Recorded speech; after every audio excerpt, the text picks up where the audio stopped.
Сәлем достар, үйдегі құмырсқамен күресуім жалғасуда. Бүгін мен бор қышқылымен, яғни борный кислотаға жұмыртқаның сарысын пісіріп, тек қана сарысын ал. Оған сахарный пудраны қосып, және жаңа бор қышқылының порошогын алдым. Порошогын қосу керек дейді, сұйығын емес. Міне, араластырып, жақсылап, солардан енді шарихтер жасап, жаңа құмырсқаның көп жиналған жеріне қойса, тез өледі дейді. Енді мен басқаша естідім. Варенье қант судан көрі жұмыртқаның сарысы өте тез кетіреді дейді. Жаңа улы болады дейді құмырсқалар үшін. Құмырсқаның ұрғашысы белокты жақсы көреді. Жұмысшы құмырсқалар ұясына осы белокты тасып барып, жаңағы аналығын құртады дейді. Сол құрыған кезде ғана барып, жаңағы үйіміздегі бүкіл құмырсқалар жойылады екен. Міне мен шариктердің бәрін қойдым. Міне қараңыздар, құмырсқалар жиналып жатыр. Мен жақындатып керемет түсіре алмаймын. Бар түсіргенім осы.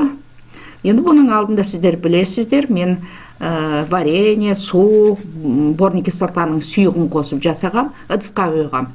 Ыдысқа құйғаныма көп құмырсқалар жете алмады. Сондықтан мен пакет алып, сол целлофандық пакетке құйдым сұйықты. Жаңағы вареньеміз, бор қышқылы қосылған уымызды. Міне де бұл жерге де құмырсқалар жақсылап жиналып жатыр. Енді менің бар ойым үйімде құмырсқаларды кетіру. Жалпы борный кислота жақсы кетіреді дейді. Енді қай тәсіл, барлық тәсілді қолданып жатырмын. Бірақ ең тиімдісі жаңағы жұмыртқаның сарысы дейді.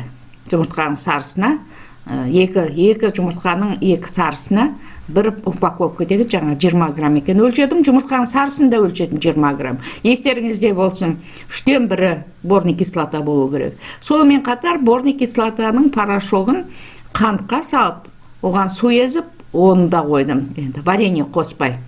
Барлық тәсілін пайдаланып жатырмын. Енді көреміз. Бірақ ең тиімдісі мына шариктер дейді. Жұмыртқаның жаңа сарысынан жасалған. Енді көреміз.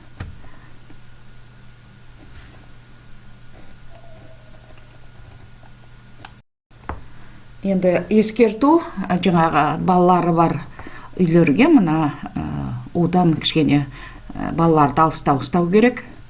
Сондықтан енді өздеріңіз көресіздер, баланың қолы жетпейтін жерге қою керек. Немесе түнде балалар ұйықтаған кезде шығару керек па.